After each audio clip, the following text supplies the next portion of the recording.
Hmm. Hey everyone, and welcome to Chef AJ Live. I'm your host, Chef AJ, and this is where I introduce you to amazing people like you who are doing great things in the world that I think you should know about. Before I introduce today's guest, I want to let you know that I have a new book, and I want to thank all of you so much who purchased it because you made me number one in 3 categories: number one in vegan cooking, number one in fiber.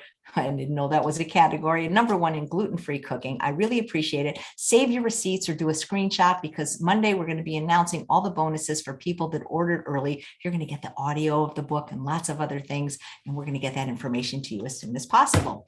So today's guest is back by popular demand because you loved her so much the first time she was on. We booked her right away. Her name is Kathy Davis. She's the author of multiple wonderful books. And when you see her kitchen, you're not going to believe where she is. We're going to talk about that. Please welcome her to the show. Hi, Kathy. Good to see you again. Hi, AJ. Thanks so much for having me. I'm super excited to be here. And if you all hear some noises in the background, my cat has a case of the zoomies. Oh, that's so funny. The Zoomies. And you're on Zoom. So that's particular. So I'm looking at you on Zoom and you look like you have a very beautiful kitchen, probably maybe part of a big house, but that's not the case, is it? That's not the case, not the case at all. I am in a 35-foot fifth wheel RV. So this is our kitchen space. We have a nice big island. We actually bought this model of the RV for cooking demonstrations. So back here we have a propane cooktop, but we also use an induction cooktop because we just love the speed at which it heats up versus the propane. We have both a convection microwave oven and a propane oven down here. And we have this double door RV refrigerator, which means it runs on propane and electric. So right now I'm coming to you live from Cedar Key, Florida, from my fifth wheel RV. It's crazy. Did you even know? If those of you live over watching, would you have ever known I was in an RV if you didn't know my story? I wouldn't, I don't think anybody would have known just looking at you. And it's amazing because it was just prettier than a lot of kitchens you see in homes. It was pretty, it's prettier than my old kitchen that I had in my house. It's just more updated, more, I don't know, the dark rich wood and the pretty countertops and a nice big island to cook on. It has everything we needed. Do you have an air fryer? Do you have an instant pot? I have an instant pot. I don't have an air fryer because we have the convection oven. And so we use that feature to really get that air fried, like crispy result. We have an instant pot. We have, trying to think of what else, other gadgets. We have our Vitamix, we have our food processor, but in an RV, you have low storage. So you really need to be able to have tools and gadgets that you can use as multi-use tools. So the Vitamix and the food processor came with us, and we upgraded our rice cooker for the instant pot or the electric pressure cooker, and we'll never go back. It's amazing. So for people wanting to downsize and start traveling in an RV like you, what are the must-haves for your kitchen? So from an RV perspective, my biggest must have is additional storage. Figure out creative ways. We actually have an ottoman that we store either additional pantry items, or the instant pot will fit right in there. And so it gets it off the counter, because a lot of times we have these nice, beautiful kitchens and we don't have a lot of things on our counter. In a small space, it feels like everything's on the counter. And so for me, I needed to have places that I could put things. The other big must-haves that we kept our chef's knife, our paring knife, and our good cutting boards, because we really wanted to make sure that we could make food fast. And having a good chef's knife really allows for that. Some other must-haves: I like to eat off of glass. I don't love eating out of plastic all the time. But in an RV, you're moving, right? They say that the RV is like a 4-point earthquake going down the road. So being prepared to bubble wrap things and really store them is important. Trying to think of, we use an electric kettle to make coffee. So that's really important for us. We use pour over. It also allows me to make my tea every morning. I don't have to turn on the stove. I don't have to boil water in a pan. Like, I just quick, the electric cooktop works. And then the induction cooktop is another must have that I always recommend, because it allows you to cook on electric, when maybe you don't have propane or you're out of propane. And it also, the induction cooktops are speedy. So they really they really heat things up fast and you're able to maintain that temperature. So Kathy, when I'm looking at you, I see this much. How many more of like how big is it? Like, is it like if you take your kitchen, is it like 4 of those? Like it's just like long, right? It's long this way, but you'll also see there's space between the counter and the back counter. This right here is actually a bump out. So it actually slides out this way. And then where the camera is an additional bump out that way. So it gives us about, I think it's about 14 feet wide. And then the end of the island is here. So it's just off the camera. And there's probably another, I don't know, 1.5 distance to the back of the RV. So the back of the RV is there.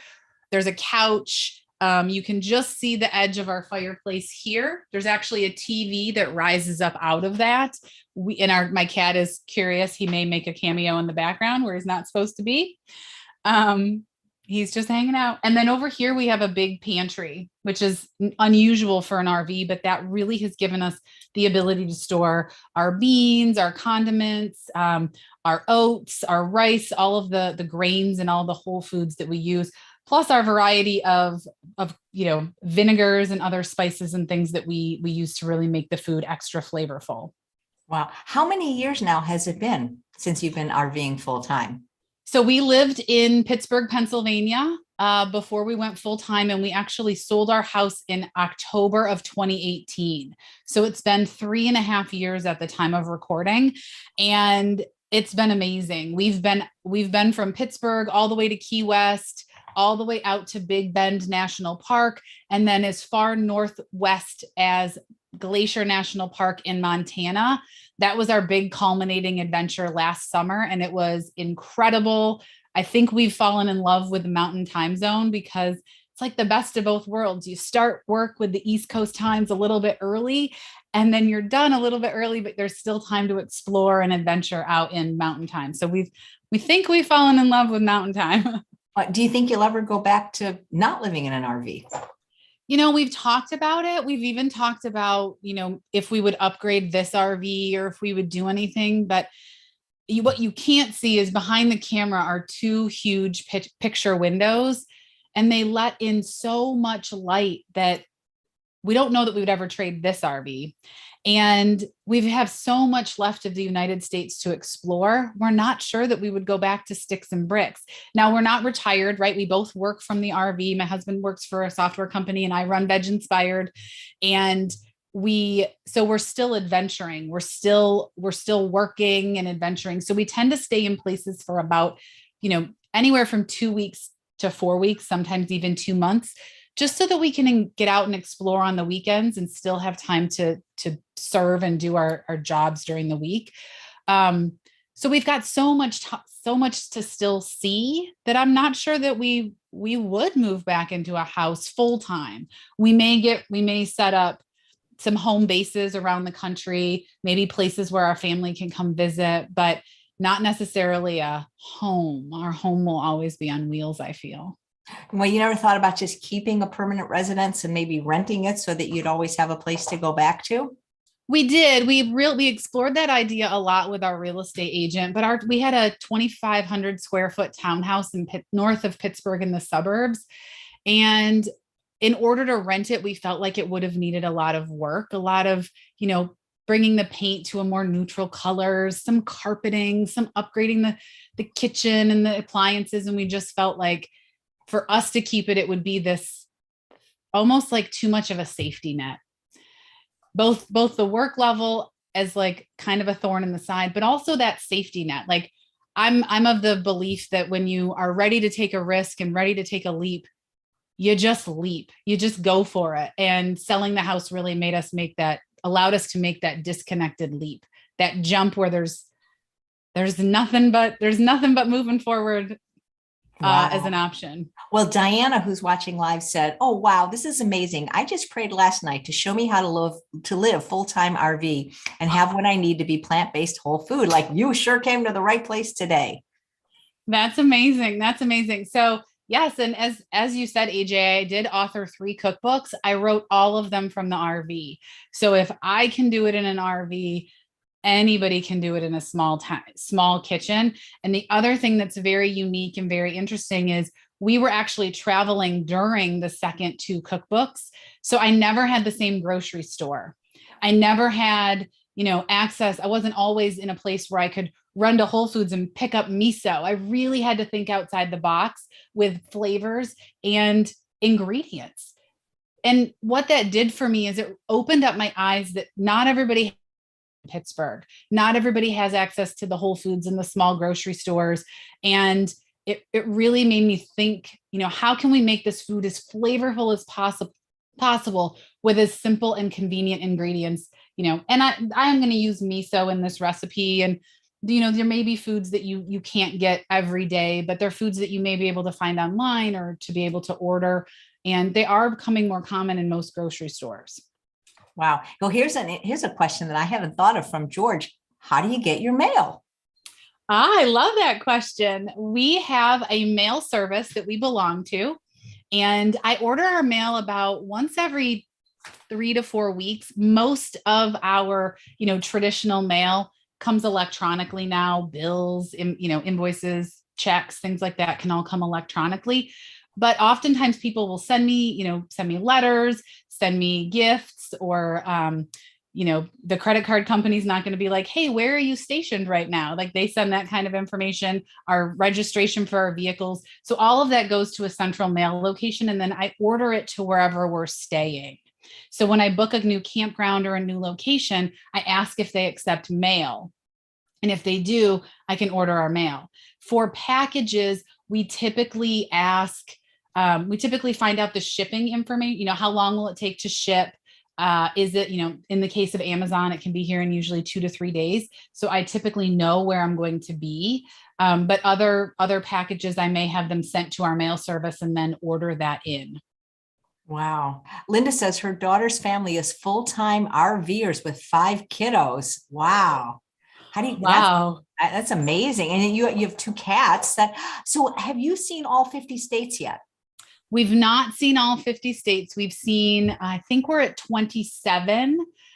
We missed the West Coast because we went up through Utah and Idaho and Wyoming and into Montana that way. And we're headed to the Northeast this summer. But we've really been taking our time, right? That's the luxury of being able to be a home on wheels, is that we can take our time and park in those places and enjoy both the culture and the exploration. We have a huge goal to visit all the US national parks. And so we take our time where we're near the national parks and really celebrate the time that we have and the ability to be able to do this amazing adventure and still work.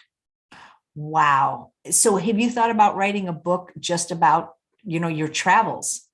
I have, and we've actually been taking a lot of photographs at the national parks and just in places so that we have those as resources, because, I always say hindsight's 2020. When I look back at the pictures I had in 2018 and 2019, when we first started, they're not nearly as many as we've had once we decided we really wanted to start sharing the adventure. Wow. So 2 of the states are not really connected, Alaska and Hawaii. You're not going to be able to see those, are you? Because how are you going to get your RV there? So Alaska, you can drive to. You can actually go up the Canadian Alaska. There's a highway that goes up through Canada right to Alaska. And we follow some RVers who've done that.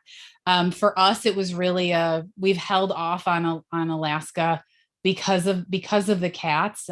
When you cross into Canada, you need certain papers and all of that with the cats. And so with 3 of them, that's just a lot of upkeep. And so now we're down to 2. But we were thinking Alaska, maybe in a couple of years when things settle down a little bit and we are sure that we want to maybe take this RV, we could also rent an RV and drive it. And then any of the weird things that can happen on those roads that have the ice breaks and the potholes and all of that happen to somebody else's RV and not ours. And then in Hawaii, it's actually been recommended to rent an RV and explore that way, or just Airbnb. Wow. I skipped fourth grade. I never had geography. I did not realize one could drive to Alaska. I mean, it's one of those things that you don't really think about. You're like, wait, that's not, but then you could just drive up there. So, and people do, but it's a long drive and it can be a lot of wear and tear on your vehicle in those roads. And there's only a short window of time that you would want to tow, a 15,000 pound RV up through the roads that may get ice earlier than we would see it, down here in Florida. Wow. I don't know if I should ask this question, but is there a state that you weren't impressed with that you might not want to go back to? I've that's a hard question because it's easy to be like, ooh, I mean, the roads going through Kentucky were tough, right? We had some breakage, we had some things fall down in our RV, but I don't know that we've ever really experienced everything that all the states we've been to so far has to offer. And so it's hard to say, well, I would never want to go back to that. We have been to some locations that were like, we did it, we don't need to go back. And most of those are cities, typically because we love the country, we love the quiet, the laid back that RV life can give you.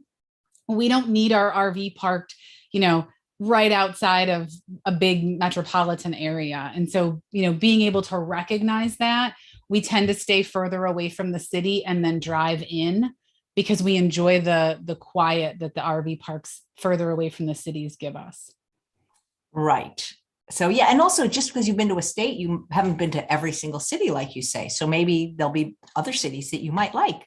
Absolutely. Somebody actually said, well, what are you going to do when you've seen all the states? I'm like, oh my gosh, do you know how many state parks and local parks and random exciting things that you can find? I mean, there's the biggest frying pan, there's the biggest ball of yarn, there's all sorts of random things in all these parts around the United States that I don't know that you could ever really see it all. Right? The big tourist destinations, you can find those, but what about all those other smaller places that are just as cool, just as quaint, those cute little hometowns that have all those little shops and neat little grocery stores. We stayed in one outside of Bryce Canyon National Park and we fell in love with the grocery store. I loved that the woman talking to me, she actually, probably for her, she was like, gosh, this is crazy. She'd take the groceries right out of the cart. There was no automatic belt.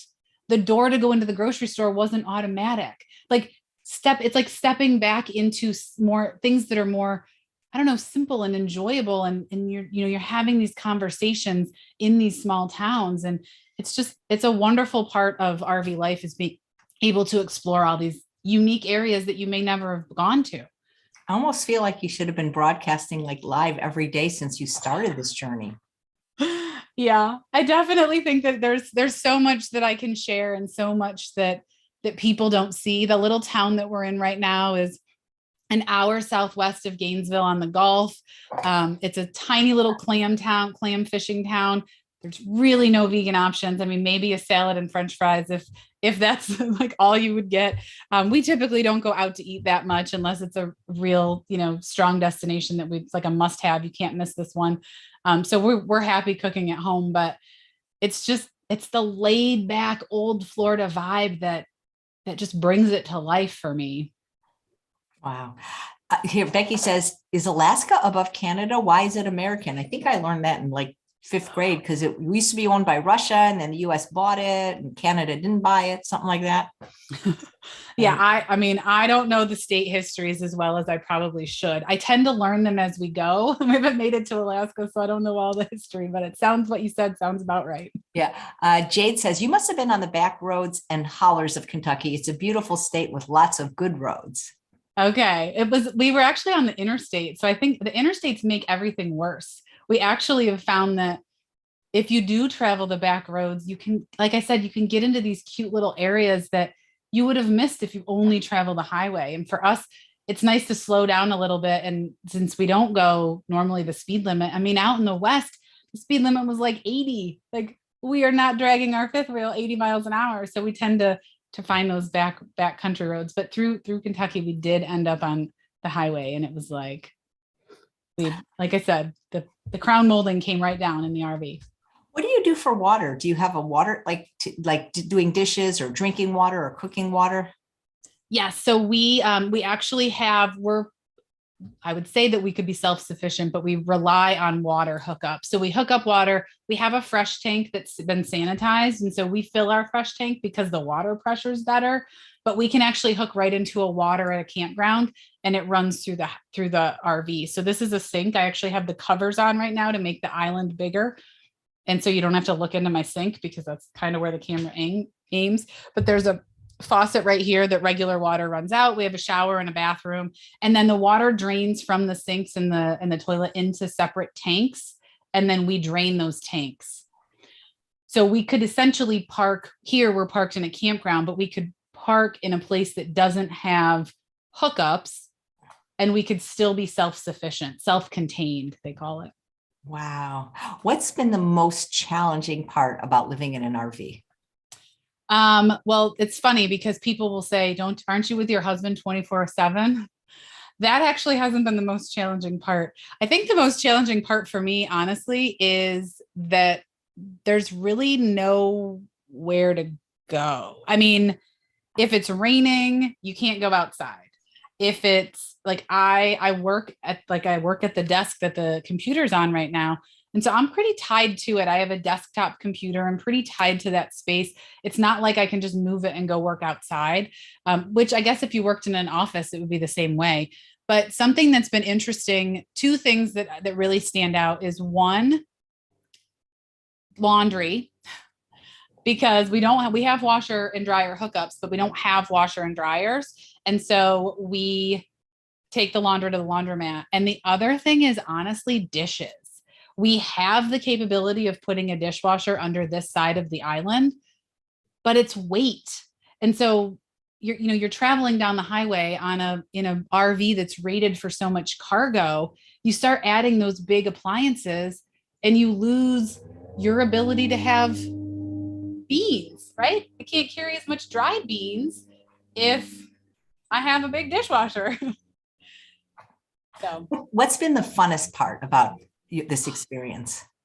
I think the most fun part about this is just being able to go wherever we want to go, whenever we want to go. Sorry, they run airboats behind the RV. So if you can hear that noise, that's an airboat.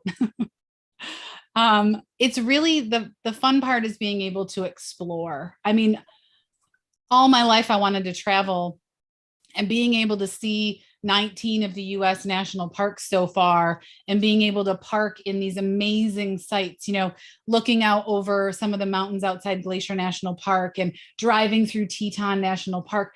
It's just something so amazing about seeing the country from the road, and knowing that we made the leap to do that. I don't have to take time off of work. I don't have to schedule long vacations and fly all these places. I just move my little house closer and closer to wherever I want to go. The other part I really like is that we can stay for as long as we want in places. So we can go stay for a month near my parents. We can go stay for a month near, my in-laws and our nephews. And we'll really have this power to make these stronger connections with friends and family because we can pull our house and stay near them. Wow. How do the cats feel about being RVers? They love the windows. They do like to go outside. They will tolerate a leash if they can go outside and it's safe. In some campgrounds, we're really close to the neighbors, so they're a little more skittish. But when there's not a lot of people, they'll go out, they'll hang out. They didn't love traveling in the crate, but now they know the crate is like their safe destination. And when we get out of the truck and bring them in the RV, they're going to have a new window to, a new scenery out their window. And they love to bird watch. And we usually park in, quiet little campgrounds that have lots of birds and lots of squirrels, iguanas. The cats were watching iguanas when we were in South Florida. It's just different for them. That is really, really cool. Colleen says, do you tow a car behind you? We actually have a fifth wheel, which means we drive a pickup truck and tow the camper. So the RV hooks into the bed of the pickup truck, and we drive the pickup truck when we disconnect and then can drive the pickup truck to various locations, to the parks, to the grocery store. So we don't tow a car because the truck tows the RV. That is so cool. Happy Hippie says, what size refrigerator do you have? Oh gosh, I don't know. 18 sounds familiar, 18 cubic. We really want to upgrade to a residential fridge because they're more predictable with temperature. So sometimes this refrigerator in really hot temperature will chase the climate. And so the temperature inside will increase as it gets hot. And then at night when it gets cold, things will freeze. So we have to be really mindful of adjusting the settings so that that doesn't happen. Because we don't cook meat and we don't have things that spoil, it's not as frustrating. But obviously if we were full-timers that ate meat, I would be a little bit more concerned about the food. Yeah. Let's see. Is that a Grand Design? Christina wants to know. It is a Grand Design Solitude 310 GK, and the GK stands for Grand Kitchen. Wow. These people really know their RVs. That's amazing. Monarch says, apparently you can camp in a Walmart parking lot overnight. Have you ever had to do this when you couldn't find an RV park? No. And there's two reasons why. One, we do not have a generator. So we only have the onboard, like marine battery. So we can only run like the LED lights. And so we always plan ahead for our travels. I am currently booked through September for RV parks. So we even book our one night stops. We don't usually leave not knowing our destination. The other reason why we don't do it is because you're not supposed to put your slides out. People do, but from a respect standpoint, like the slide that the camera's on is a 3-foot slide. And this slide is a 18-inch slide. So when we're open, that's 14 feet. That would take up multiple parking spots. And so we just really try to plan ahead and find a place that we can at least hook into electric and then open the slides, because when the slides are closed, we can't release the cats in the RV because I can't get to them if they're at the back of the RV because I can't fit through. And I have tried to climb over the island, but it's just kind of a challenge. Wow. Well, let's see. Deb says she hopes to travel like this someday. And Valerie says you need to go to the Upper Peninsula of Michigan. It's her favorite place.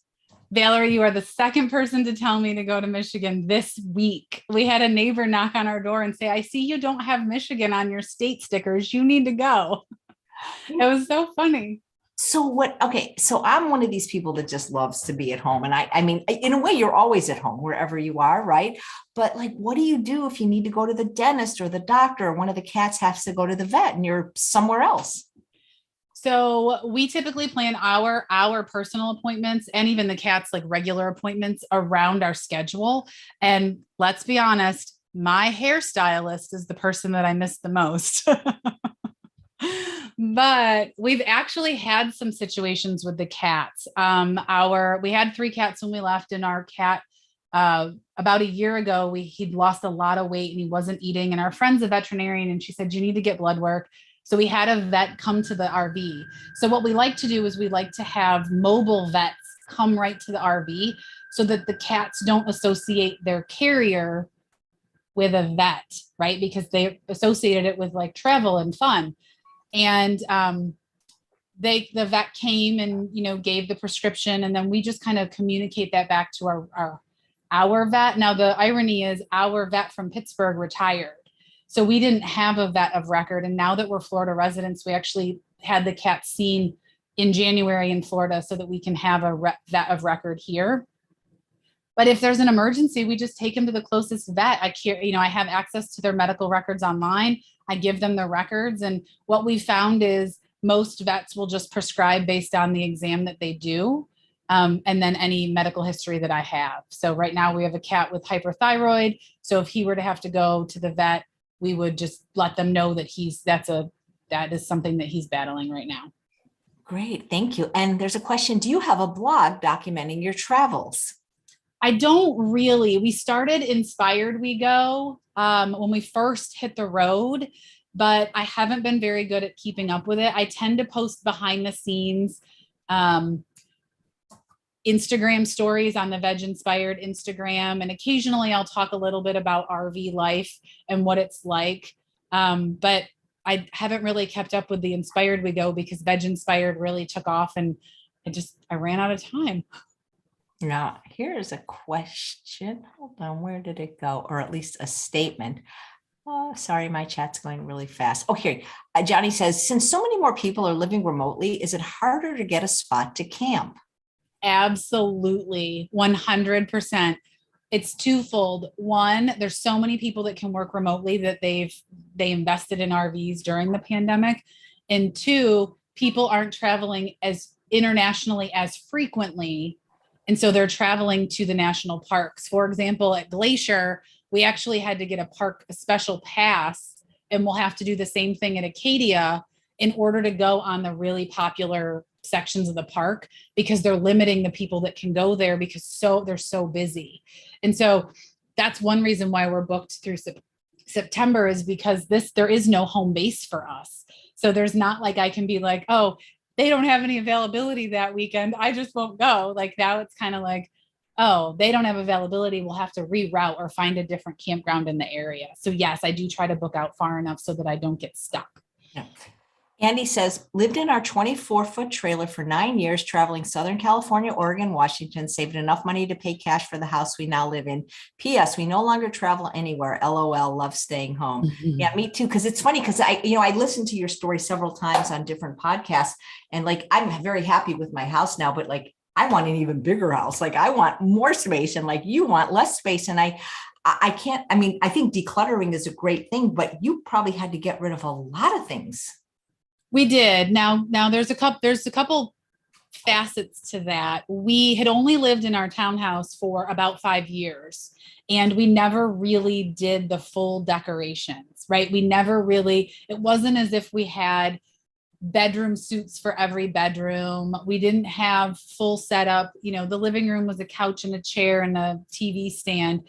So getting rid of some of the pieces, there was some emotional connection, but for the most part, it was like, we're out of here, like minimize as much as possible. And the funny thing is once you live this way, I actually have 3 bags to go to Goodwill as soon as I locate one, because you start to say, oh, I'm going through a cupboard and I'm like, I haven't used this, whatever it is, in months. And then we have other gadgets and other things that people would be like, I don't even use that in my real house, and you use it in an RV. An example is our food mill. So we buy whole peeled canned tomatoes and we food mill them into crushed tomatoes because it allows us to store the one ingredient, multiple cans of one ingredient instead of 5 different types of ingredients. So we usually use the whole peeled tomatoes and then just crush them or chop them into whatever recipe. And so it's little things like that you may not think about, that you may never use your food mill, and I use mine like every other week. It's just funny how things are. Yeah, that's so interesting, because you probably don't have room for like a lot of like tchotchkes and like knickknacks and things like that. We actually don't. And the funny thing is there's nowhere to put it. So as I mentioned, like behind the camera, it's all windows. And then over here, you can see we have a window here and there's a window down there. So there's really no wall space to necessarily decorate. So it's funny because our screensaver is actually pictures in frames that rotate. So we're always looking at pictures of our nephew and our family and places we've traveled and the cats, and it just rotates through, and it's like our little collage of pictures, but it's on the computer. Wow. V is saying, will the recipes we are going to get to the recipe. It's just that your story is so interesting. I can't not ask, will they be provided somewhere? Yes. Do you put them in your show note I can, if you give them to me right now. I just have all the links to your books and your social media, things like that.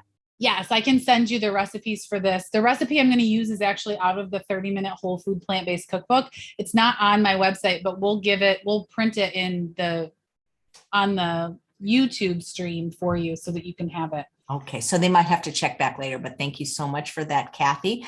And Shruti says, do you guys have nicknames for travelers? Here we have gray nomads. You'd be a young gray nomad. Well, we definitely end up in the parks with the snowbirds. That's for sure. Because we seem to always be in places where, you know, we chase the climate. So we're always where other people are chasing the climate too. And we've been in some RV parks that are like 40 and up for the winter. And that's wonderful because I was a school teacher. I love kids, but it's nice to go to a park that's really focused on, you know, adult aerobics in the pool and aerobics classes and, you know, crafting for adults. I mean, it's fun to kind of get out and just meet people. So that's really the only nickname we have is snowbirds. Nice. Did you write all 3 of your books in your RV? I did. I wrote all 3 of the books in the RV. I was stationary in Tennessee when I wrote the first one, the 30-minute Whole-Food Plant-Based Cookbook. And then the Super Easy Plant-Based Cookbook and the Budget-Friendly Plant-Based Cookbook, I was actually moving through Texas, New Mexico, and Arizona. So you weren't a cookbook author before, is that correct? No, I shared blog recipes on VegInspired.com and on Instagram, but I was not cookbook authoring before I left. No, I was working full-time for somebody else. How did the evolution of you becoming an author happen? Well, I always wanted to be a cookbook author, and I got the opportunity to write the 30-minute Whole-Food Plant-Based Cookbook, and it did so well that the publisher came back and asked if I'd be interested in some other opportunities. And I love it. I love sharing my story. I love making plant-based eating accessible. It's why I started VegInspired, is really to help inspire people to eat more plants. And I knew that publishing a cookbook would do that. Yeah, I love when, you know, when people say, well, they don't have a big kitchen. I'm like, well, okay, I'll just share your episode, you know. Or when they don't have access to a grocery store. Because like I said, I remember we were parked in Texas when I was writing the Super Easy Plant-Based Cookbook. And I wanted tofu for a recipe. And the only kind of tofu the grocery store had was extra firm. And I was like, okay, I can use extra firm, but what's the modification if somebody wants to use firm? Like I really had to think about how I wanted it, because I usually use firm tofu for most of my recipes. So it's just interesting, you know, what's accessible and how you can modify recipes based on what's available. And that's, I think, one of the most important things in cooking in general and plant-based cooking in particular. I just got back from 8 days at Rancho La Puerta teaching at their cooking school in Tecate, and I can submit my recipes a year in advance, but sometimes they can't get things. And I really have to think on my feet. Like I had a recipe that called for tofu. Luckily, it was a dessert recipe. So we used avocado. And in this last class, we had 3 people allergic to nuts. 5 out of the 10 recipes had nuts. And like you sometimes just got to make do, you know? Definitely. And, you know, that's the thing. A lot of times, I've had some people come to me and say, you use a lot of soy in this cookbook. And I said, I do, but I've encountered a lot of people who are allergic to nuts, and all of the like white sauces are typically made with nuts. And so I wanted to offer an option. If you don't like soy, message me and I'll give you some options to not use soy. Great. I'm actually allergic to soy, but I found other options. I can use potato. I can use cauliflower. There's almost always a way. Randy wants to know, Kathy, if you've been to Yosemite yet. We've not been to Yosemite. We only went as far as Glacier, which is as far west as we've been, is that part of Montana. Haven't done Yosemite. But I always, when people say that, I have to pause and be like, we did Yellowstone, but not Yosemite, because for some reason my brain wants to confuse those two every time, and they're not even that close. Yeah. Has there been a place yet that you or your husband were like, you know, this place is pretty nice, maybe we'll just stay? Montana. Wow. I don't even have to think about it. We loved Montana. We grew up in Western New York, so we don't want to be there during the winter, but every part of Montana we loved. We loved the part of Montana near Glacier. We loved the random campground we stayed in the middle of Montana on our way to North Dakota. I mean, we loved Montana. Absolutely. That is amazing. Good. So you have one book showing, but do you have all three? Can we see them? And could you I talk do. about Let them? me grab them. I meant to get them out and I forgot. Yeah, because we'd love, a lot of people already have your books, but for those that don't, we'd love to highlight them. I love your selection of guests and I always learn new things. Thank you, Donna. Wish I could be a park ranger, like Ranger Smith in Jellystone Park. Any bears ever try to come in? No bears have come in, but we did see a grizzly in Glacier. And actually, fun fact for those of you that may want to travel or stay in one place, you can actually apply to work with Fish and Wildlife, which I know if you're vegan, you're probably like, that's not my style. But you can apply to work in those places. It's like work camping. So you work in exchange for accommodations, a site. So you can actually apply to do some of the cool seasonal jobs and things around parks that you might be interested in with the national parks or Fish and Wildlife to be able to stay in cool places. Wow, that's cool. Oh, I saw, I love this question. It's about if you're teaching, hold on, where is it? Like if you're, where did it go? See, because my chat looks different than yours, not making excuses, but it goes fast. Does Kathy ever have classes at RV sites for others that are curious about the whole food plant-based lifestyle? That's an awesome question. And it's on my list. I haven't petitioned it because I opened my own academy. So I haven't applied or positioned it in the parks yet because I opened the Eat More Plants Academy and I've been devoting a lot of my extra time to that. But I was in an RV park in Texas and they have a beautiful kitchen in their main like common area. And I thought this would be an awesome place to do a cooking demo and let people eat and talk about the health benefits of whole food plant-based, tell a little bit of my story and how I went from standard American eater to whole food plant-based, coaching on the topic. But I haven't done anything yet. It's in the works. Some of it too is going back to the same campground so that you know what your facilities are. I can easily cook on an induction cooktop on a table. That would be fine, but it's nice to have, the kitchen area or the like running water. I have taken plant-based things to potlucks at different campgrounds. That's always fun. Nice. So show us your three books, the order they came in, and John wants to know, are they available for digital devices? Yes. So all three books are available either on my website, veginspired.com, or on Amazon, and you can do Kindle. So you can either download the Kindle app on your Apple devices, or you can use the Kindle, or you can get the print versions. So the first cookbook I wrote was the 30-minute whole food plant-based cookbook, and it's all the recipes are oil-free, refined, sugar-free, and added salt-free. Now, they are also, that book covers everything from appetizers and staple, homemade ketchups, barbecue sauces, things like that, all the way to desserts with handhelds, soups and stews, entrees, snacks, things of that nature. The second book was the Super Easy Plant-Based Cookbook. This one is oil-free, but does have a little bit of salt, and it uses refined sugar. It's refined sugar-free, but it does use a little bit of salt.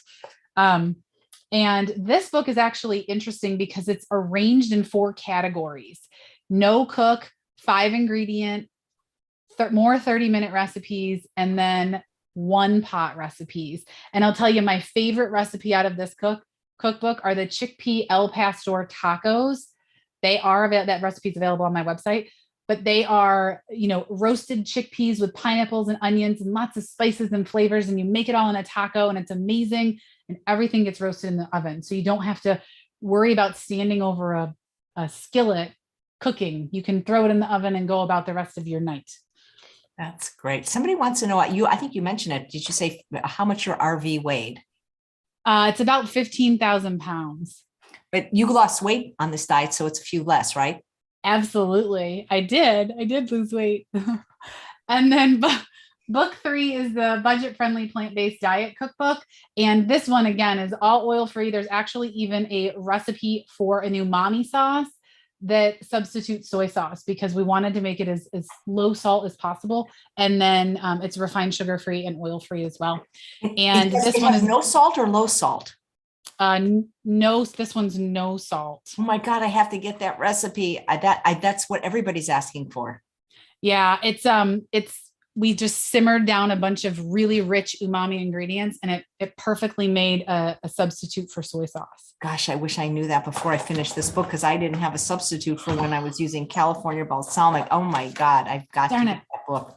Okay, we'll get you one for sure. Oh my God, Awesome. That's incredible. I mean, I wish they could sell that. You know what I mean? I know. Well, and you'd have to make, I mean, the recipe calls for the way it calls for it. You'd almost want to like double or triple it and then strain it out. And the cool thing is it's when you strain it out, you get the liquid, but then you get what you boiled and you can mix that in with like pastas or potatoes or use it as a topping for toast or, it really gives you some multiple things. So those are all 3 cookbooks. I'm going to try and lean them against the faucet. They don't stand up. I need to get like book holders. Yeah, you can get that like at Hobby Lobby or those kind of places, Michael's. Yes. And my microphone's over here too. Yeah. Well, speaking of cookbooks, let's get to the recipe if you don't mind. I can't wait to see this. I've never personally used farro. So is that a very toothsome whole grain? It is a toothsome whole grain. And so what I have here is it's already cooked. So the recipe, remember, these are 30-minute recipes. So you have to have your farro already cooked. So this is 2 cups of already cooked farro that's in this bowl. It's a really toothsome whole wheat grain. So I often get the question, well, how would you make it gluten-free? I would probably use quinoa or a gluten-free pasta. So the purpose of this recipe was, I love picnic pasta salads. I was like spaghetti girl. I wanted pasta all the time. But as I really cleaned up my vegan diet and eating more whole foods, I found that when I ate pasta, I tended to overeat it and feel really, really stuffed. I'm not allergic to gluten, right? Because I can eat a lot of bread, but pasta just left me feeling icky. And so I wanted to create a yummy picnic salad that I could make ahead for lunches or take to a potluck or a party or a picnic. And still it's satiating enough for me to eat as my whole meal. And it's still like clean and fresh enough for me to feel good after doing it. So that's why I used farro. What I want to mix up first is our dressing. So one of the big questions I get a lot in eating plant-based is, how on earth do you make oil-free salad dressings, right? Because we're all like, we love Italian dressing, we love those oily dressings, and we're going to make an oil-free vinaigrette. So this is what we're going to do. And if you don't use cookie scoops for your sticky ingredients, I highly recommend you get that. So this is 1 tablespoon of red miso. Any miso will work. The cookbook says red, but you can use any miso. You can use the soy-free misos. They do make that. And we're going to put that in the bottom of our cup. Then I'm going to take the liquid from a can of chickpeas and bring it up to about 2/3 of a cup, which should be about all of the liquid. Now, I didn't think this through that I would need to drain the rest of the chickpeas while I was on camera. Just dig out normally I would rinse them too, but I lost my strainer. So we're going to not rinse them and they'll be okay. I'll be okay. So we're going to take the chickpeas and we're going to add them to the farro. So we reserved the chickpea liquid in here, dumped out the excess. Wasn't that much. You could probably use the whole can and it would be fine, into our cup because we're making our dressing. So 2/3 of a cup of aquafaba, which is the juice from the chickpeas, 1 tablespoon of miso paste, and then I'm going to add in red wine vinegar, about 1/3 of a cup.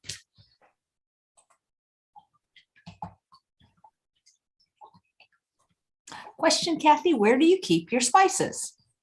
Ooh, that's a great question. So I keep my spices in a drawer over here, and all of my spices are labeled on the top. So when I pull the drawer open, I have these little stickers that I got from Amazon. I just write the spice lit on it, and then I just set them in there and I can see them all. And I have a full drawer. Now, I guess it's a half drawer because my knife My knife holder is in the other half, but they're in a drawer, and then I can just read off the top. So in here we have the miso and the aquafaba. I'm just going to kind of mash the miso. Because we talked for the beginning part, the miso is really warm to room temperature, which means it's going to mix really easily. If you just pulled it out of the fridge, yours may not, mix as well as mine does. And then to this dressing, again, this is the Italian vinaigrette without oil. I'm going to add 2 tablespoons of nutritional yeast. This is going to really give it that cheesy Italian-y flavor. And then in the cookbook, there is a recipe for a salt-free Italian seasoning. So that's what I'm going to use, but you could use any Italian seasoning. You don't have to, and I'd love it if you bought the cookbook, but for this recipe, you don't have to buy the cookbook to make the recipe. So this is 2 tablespoons of our Italian seasoning or Italian seasoning. Conrad wants to know if millet would work. I don't see why not. I think millet would work great. It's really because the beauty about using these whole grains is that they soak up the dressing so well and add so much flavor. And, you'll find that this dressing is extremely flavorful because of all the ingredients we put in it. And so I think any whole grain millet, sorghum, couscous, well, couscous is a pasta, but, along that line, quinoa, I don't like to eat my brown rice cold, so I wouldn't do brown rice, but even if you wanted to heat it warm. Next up is half a teaspoon of garlic powder. Sometimes I measure all these out beforehand, and other times I'm like, we can just show you how fast this dressing comes together if I'm cooking it and measuring it with you. And then a half a teaspoon of onion powder. Now, typically I use organic spices, and that's really based on what's available at the grocery store. Sometimes I can find organic, sometimes I can't. So I do the best I can. I like the organic. I feel like the organic and like super high quality spices can really help add flavor to your dishes. And then this is a half a teaspoon of paprika. Smoked or regular?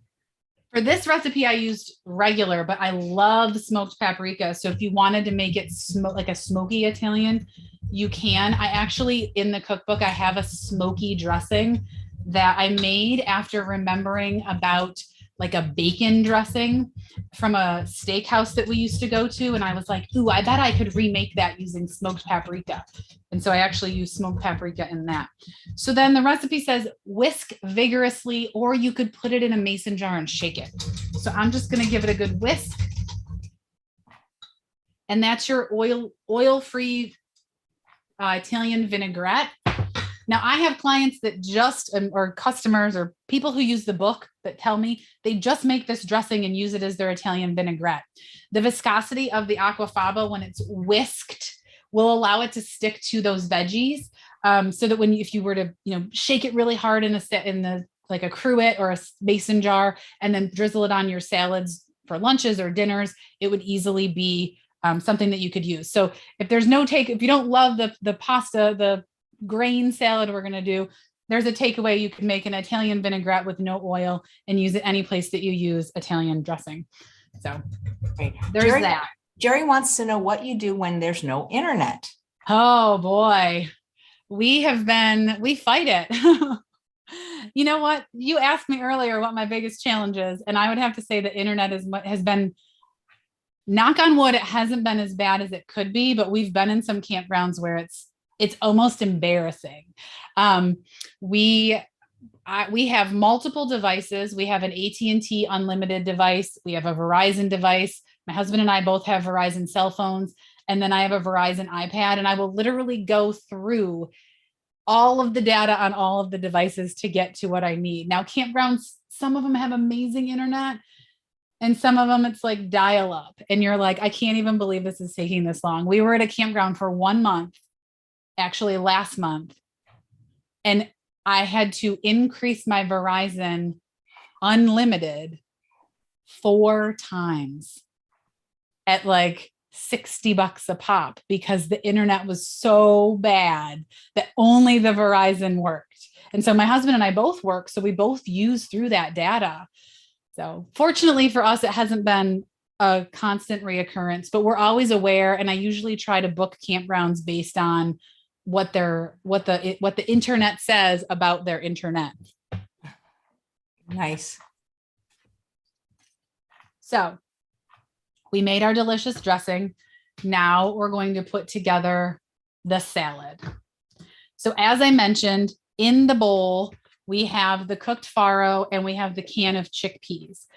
And because I like the rainbow, I have these all set up nice and pretty. So when you watch this back, it may not exactly match the recipe, but we're going to start with about a half a cup of cauliflower florets and just dump those in.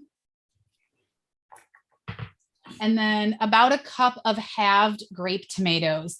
So here's another pro tip. I love to buy grape tomatoes in the little pints because they are usually the best flavored tomatoes you can get all season long. So even in the winter months, you can still get pretty delicious tomatoes. So I always keep those. The other thing I really focus on is I can use that was half of a pint of tomatoes. So I can use those tomatoes for something else. So we're making a Dominican rice and beans dish out of the China Study Cookbook, actually, and we will use the rest of those tomatoes for that.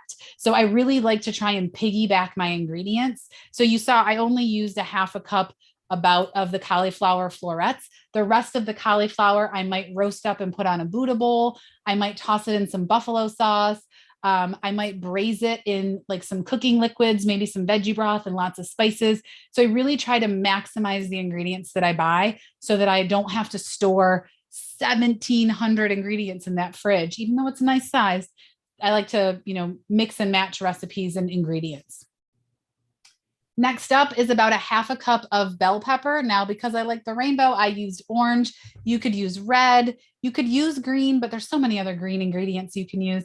I say, leave that out. Let's use a colorful bell pepper, yellow.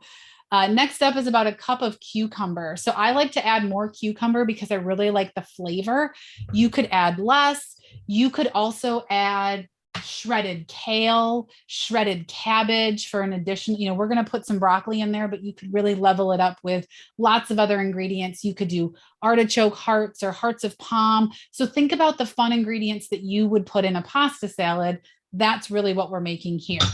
So next up, we're going to do some broccoli, about a cup of broccoli florets.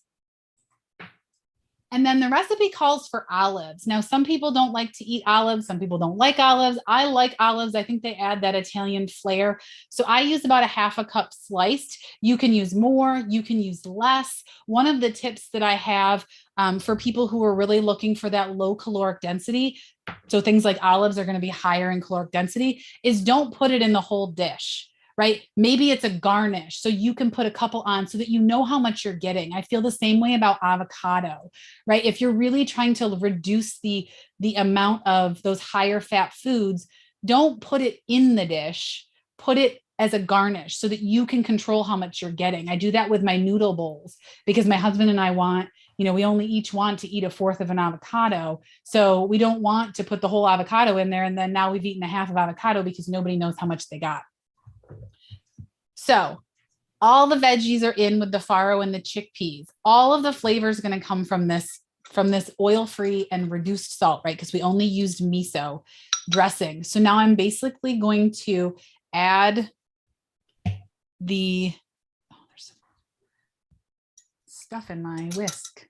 Excuse me for interrupting. Barbie says, which of the 3 books is the dressing in and how long will it last in the refrigerator? So the dressing and the salad are part of the 30-minute Whole-Food Plant-Based Cookbook. And I typically say 3 to 5 days. I'm pretty conservative when it comes to how long I leave food in the refrigerator. I have clients that are like, it's good for a week. Don't worry about it. But all of these ingredients would be fine in the refrigerator for separately. So I don't know why I get so leery, but I'm usually a 3 to 5 days. So I am going to drizzle our Italian dressing over all of these veggies. And I'm going to do I almost did the whole thing. It calls for the whole recipe, but I like to stir it a little before. I kind of want to show you how colorful it is. It's like a And rainbow salad. it is. Like I said, I love using the orange bell pepper because it adds more color and just so much. And it would really be good. I wish I had some kale because after writing the recipe, I was like, gosh, this would be really good with like shredded kale massaged in. Now, I will tell you, I know it's a 30-minute whole food plant-based cookbook, but if you make it the day ahead, the dressing really absorbs into that farro and makes it so good. That's one of the reasons why I reserve a little bit of the dressing, because as the dressing starts to absorb into the salad, tomorrow I may want to add a sprinkle more of the dressing so that it really pulls in some of the flavor. But if you were serving most of it today, you could use most of the dressing. What I'd like to do is transfer it to a white bowl so that you can really see the color and it'll fit better in this bowl. So let's see if I can do this without making a mess. Live. I always say when you watch somebody cook live, you get all these little tips that that I couldn't write in the cookbook, or things that I have done since, right? So since writing the cookbook, I would want to add kale, or maybe I would try a different vegetable, or maybe some artichoke hearts or something. I love artichoke hearts and everything. Right? It's so good, so much flavor. And if you were looking for like those Mediterranean, more Italian style ingredients, this was really simple. So let's put this on me. Wonderful. So here's our salad. So good. Colorful. And it comes, like I said, it's the recipes from the 30-minute whole food plant-based cookbook. It is the Farro salad with Italian dressing. It's an oil-free dressing made with a base of chickpea liquid. Now, I have had some people say, I'm allergic to chickpeas. What can I use? And I've heard that you can use other beans. I've never tried other bean liquids in this type of a dressing. I've also heard that you can blend chia seeds to make with water to make a similar thickness in dressing. So you could try something like that. Yeah, that's great. Well, you're amazing. Thank you so much, Kathy. I was hoping one of your cats would make a cameo. No, one of them sleeping on the couch and the other one was hiding in the bedroom because he's been very vocal today. And I was afraid he might be like meow during the call. Wow. Well, people love you and they love your recipes. So as soon as we get offline, let's book another time in a few months for you to come back. Okay. Absolutely. I would love to come back. Thank you so much for having me. Well, it's my pleasure. And where do you like people to go the most to follow you? Is there a particular social media platform that you spend the most time in? I'm definitely super active on Instagram at VegInspired. And usually what I offer is a free meal plan for these types of events. So you can go to, I think we made it. It's veginspired.com/Chef AJ. Is that what I gave you? Let me look. I'll click the link because it's definitely in the show notes. And for those watching, its show notes is right below the YouTube video. I'm not sure. I'll have to, but if not, when you get me the recipe, we'll do whatever links you like. It's veginspired.com/Chef AJ for a free meal plan from me. So it's a free meal plan with lots of recipes that your family will love. Veginspired.com/Chef AJ, and it'll allow you to kind of get an idea of other types of recipes that I cook that are plant-based and whole food and really align with my premise of eating clean, whole plant-based foods. Okay, I am going to go there right now and grab one myself. Thank you so much, Kathy. Awesome. Thank you, Chef AJ. I appreciate it. I hope you have a great day. You too. And thanks to all of you for watching another episode of Chef AJ Live. Believe it or not, this was the last episode of season 2. Can you believe I've been going live every day for over 2 years, over 900 episodes.